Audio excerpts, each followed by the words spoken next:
हमारे अंतः का देवासुर संग्राम। ये संसार सत और तम से मिलकर बना है। तम अर्थात जड़, चेतन अर्थात सत। जड़ यूं निर्जीव दिखता भर है, पर उसका आकर्षण कम नहीं होता। यदि वो अनाकर्षक, असुंदर, अनुपयोगी रहा होता तो चेतन को उसके प्रति रुचि ही क्या होती और क्यों कर होती। सत और तम का संयोग यथावत रहे, इसी दृष्टि से नियति ने दोनों को परस्पर जोड़ दिया है। प्राणी का शरीर जड़ पंच तत्वों से बना है और उसमें प्राण सत्ता चेतना रूप में विद्यमान है। ये जड़ चेतन का संयोग ही तो है जिसके कारण दोनों परस्पर मिलजुल कर रहते हैं और जीवन रथ को आगे चलाते हैं। दोनों को दोनों के प्रति आकर्षण और दोनों का दोनों से सहयोग, ये सहयोग की सौम्य अवस्था हुई। प्रकृति की सुंदरता और उपयोगिता सर्वविदित है।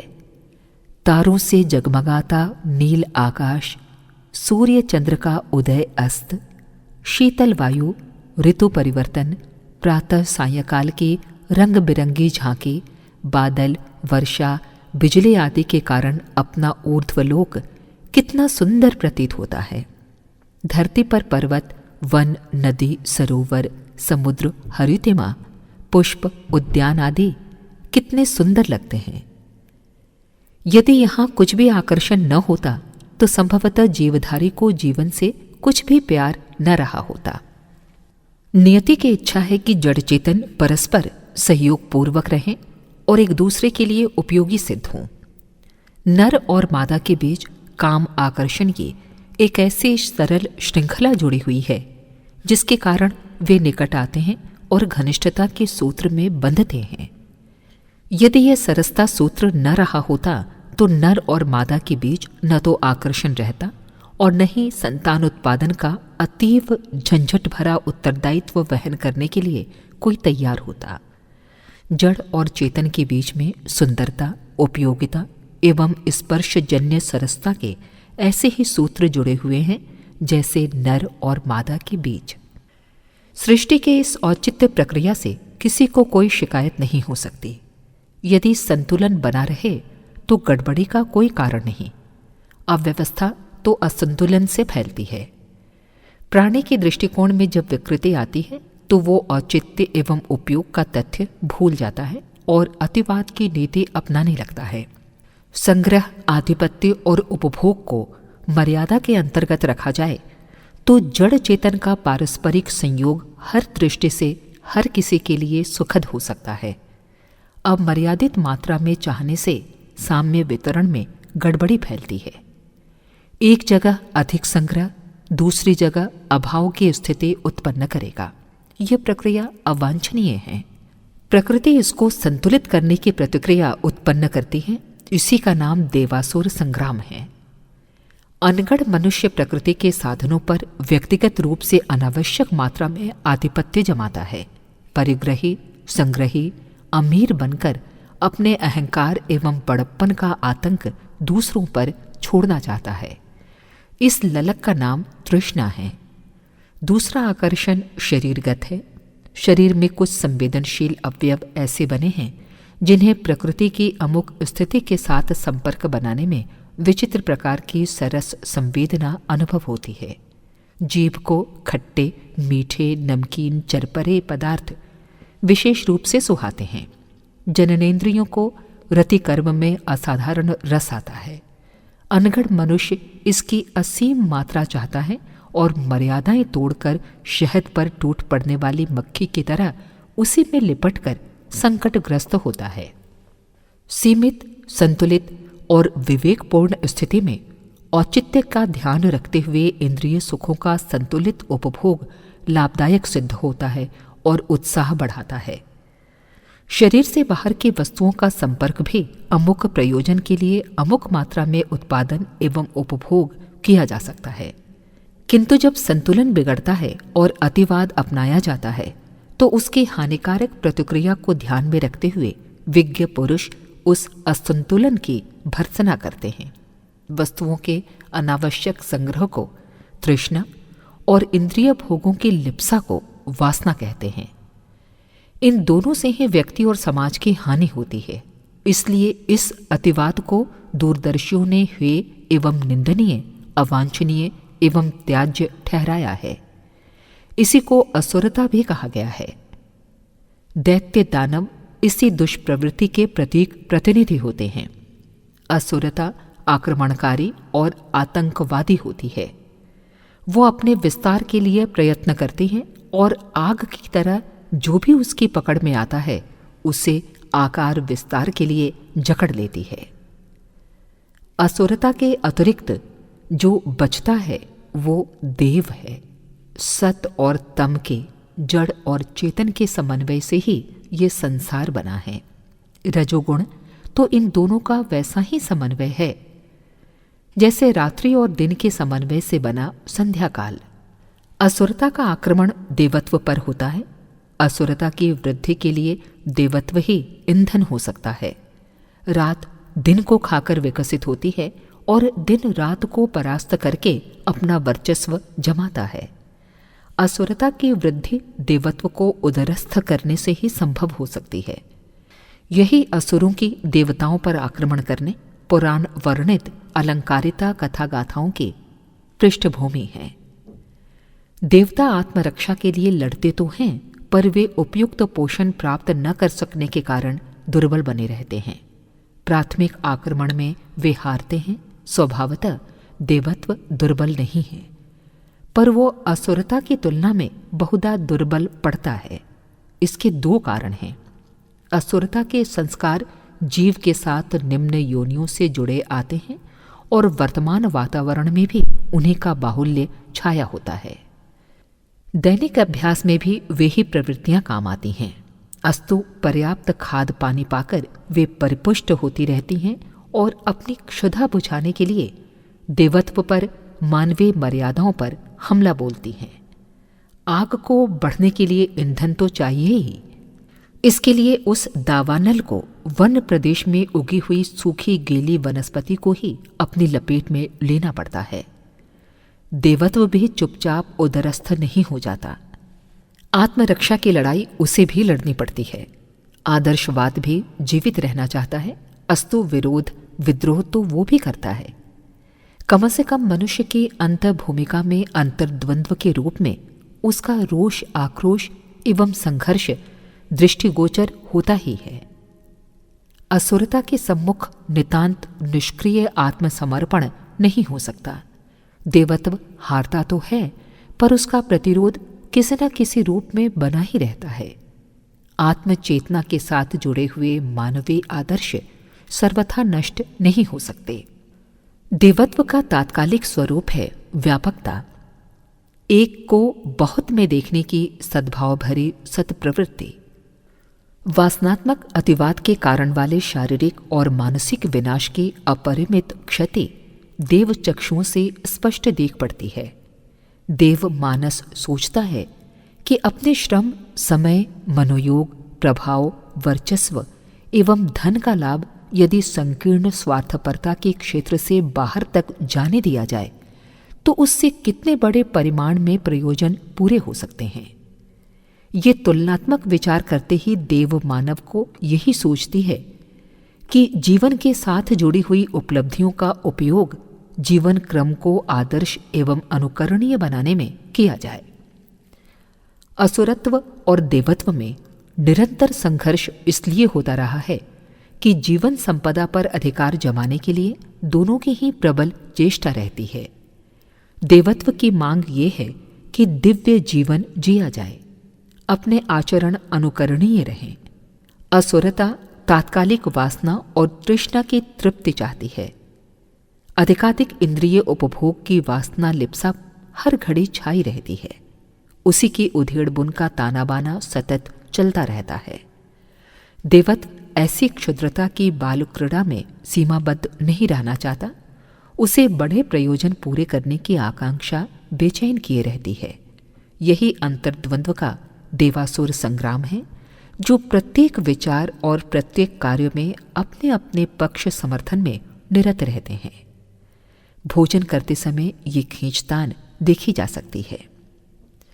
एक ओर स्वादिष्ट किंतु गरिष्ठ हानिकारक पदार्थ, दूसरी ओर कम स्वाद के किंतु सात्विक पदार्थ सामने होते हैं। दोनों ही थाली में सामने रखे हैं, किसे ग्रहण किया जाए किसे छोड़ा जाए। इसमें भीतर ही भीतर सतत अंतर्द्वंद्व चलता है। धन उपार्जन में नीति अनीति की, कर्म में श्रमशीलता और आलस्य प्रमाद की, चिंतन में विकारी एवं आदर्शवादी विचारों की, उपभोग में संयम असंयम की, आचरण में आदर्शवादिता एवं भ्रष्टता की, दर्शन में आस्तिकता नास्तिकता की आकांक्षाएं हर क्षण मल्ल युद्ध करती हैं। यही देवासुर संग्राम है। परस्पर विरोधी दिशा में चल रही खींचतान में से कब किसकी विजय हुई, ये आत्मनिरीक्षण यदि सतर्कता पूर्वक जारी रखा जाए तो स्पष्ट हो जाएगा कि अंतर्द्वंद्व के महाभारत में किस पक्ष की सेना हारती है और किसकी जीतती है।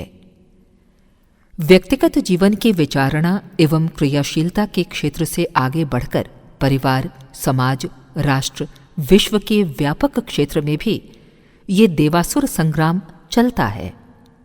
गर्म युद्ध और शीत युद्ध के मोर्चे हर क्षेत्र में गड़े होते हैं। इन्हें मूक दर्शक की तरह तो कोई जीवित मृतक ही देखते रह सकते हैं। जीवंत चेतना को किसी का पक्षधर बनना पड़ता है। जो नीति का पोषण नहीं करता वो परोक्ष रूप से अनीति का समर्थक है। सत्य प्रवृत्तियों का समर्थन एवं सहयोग करना प्रत्यक्षतः देव पक्ष को विजयी बनाने का योगदान है। इसी प्रकार असुरता को सहन करने, उसके विरोध में मोह तक न खोलने से भी प्रकारांतर में असुर पक्ष का समर्थन बन जाता है। लोक प्रवाह में आसुरी तत्वों का बाहुल्य रहने से बहुत मोर्चों पर दैत्य ही जीतता है। देवत्व दुर्बल पड़ता और हारता है। पर यह जीत हार अस्वाभाविक है। आत्मचेतना का ईश्वरीय अंश मूलतः अति समर्थ है। सत में 1000 हाथियों के बराबर बल बताया जाता रहा है। सामान्य विवेक सहज ही देवत्व का पक्षधर होता है। चोरों के झुंड से पूछा जाए कि चोरी अच्छी होती है या ईमानदारी, तो उनमें से प्रत्येक ईमानदारी के पक्ष में ही अपना मत देगा। वो ईमानदार दुकान से सौदा खरीदता, ईमानदार नौकर तलाश करता है और ईमानदारी से ही व्यवहार करने का इच्छुक रहता है। चोर होते हुए भी ईमानदारी का ये सरल समर्थन बताता है कि देव पक्ष कितना प्रबल है, जो विपक्षी के मुंह से भी अपना समर्थन करा लेता है। व्यभिचारी भी अपनी पत्नी या बेटी को उस मार्ग पर नहीं चलने देना चाहता। वो अपने घर में सदाचारियों को ही प्रवेश देता है। इससे स्पष्ट है कि किसकी शक्ति प्रबल है। व्यक्ति के जीवन में जब देवत्व के पक्ष समर्थन की अदम्य अभिलाषा जग पड़े और वो अवांछनीयताओं से लड़ पड़ने का आक्रोश बनकर सत्य प्रवृत्तियों को मूर्त रूप देने में जुट पड़े, तो समझना चाहिए कि ये मनस्थिति प्रत्यक्ष ही ईश्वरीय अवतरण और देव वरदान है। यही बात किसी सत्य समर्थन में उभरे हुए प्रचंड आंदोलन के संबंध में कही जा सकती है। अपने अपने समय की विकृतियों का निराकरण करने का नेतृत्व श्रेय किन्हीं विशेष व्यक्तियों को ही मिलता है, पर यथार्थता ये है कि लोकमानस में उठती हुई संतुलन की वृत्ति के रूप में अवतार सत्ता का दिव्य अवतरण होता है। उसमें नीति के प्रति आग्रह होता है। किस समय कहाँ किस प्रकार की विकृतियां उत्पन्न हुईं और उनका निवारण करने के लिए किस प्रकार की प्रतिक्रिया उभरी, ये घटनाक्रम प्रायः नवीनता युक्त होता है। अधर्म का, अवांछनीयता का निराकरण और धर्म का, औचित्य का संस्थापन। रामायण काल और महाभारत काल की अनीति का स्वरूप और उनके निवारण का उपक्रम एक जैसा नहीं था। घटनाएं भिन्न भिन्न प्रकार से घटी तो भी तथ्य यथास्थान रहे। भगवान के अवतरण का स्वरूप सामयिक परिस्थितियों के अनुरूप होता है। लोकमानस में अभिष्ट परिवर्तन के लिए भारी आवेश भरा होता है। उसी आधार का नेतृत्व, प्रतिनिधित्व करने वाले व्यक्ति तथा घटनाक्रम दृश्यमान होते हैं। इन्हीं को अवतार की लीला कहा जा सकता है। श्रेय किन्हें मिला किन्हें नहीं, इससे कुछ अंतर नहीं आता। नियति के उभार किसी को भी अपना वाहन बना सकते हैं। ईश्वर व्यक्ति उभार नहीं, शक्ति है। वो दिव्य चेतना का उभार बनकर व्यक्ति अथवा समष्टि में अवतरित होता है। समय की विकृतियों का समाधान और सुकृतियों का अभिवर्धन करके संतुलन सही करना ही उसका लक्ष्य होता है। भगवान की अवतार लीलाएं इसी प्रयोजन के लिए उभरती और लीला करती दिखाई पड़ती हैं। देवताओं के ईश्वर के शरीर में जाने का तात्पर्य है अंतर जगत की दिव्य चेतना को आवेशपूर्वक अपनाया जाना। ईश्वर की शरण में आने एवं उसका विशेष अनुग्रह पाने के लिए उसकी शरण में जाना आवश्यक माना गया है। शरण का तात्पर्य यहाँ रोना गाना नहीं है, प्रचंड उत्कंठा उभारना है। जीव चेतना का आंतरिक चुंबकत्व ही सूक्ष्म जगत की सत्ताओं को अपने भीतर धारण करता है।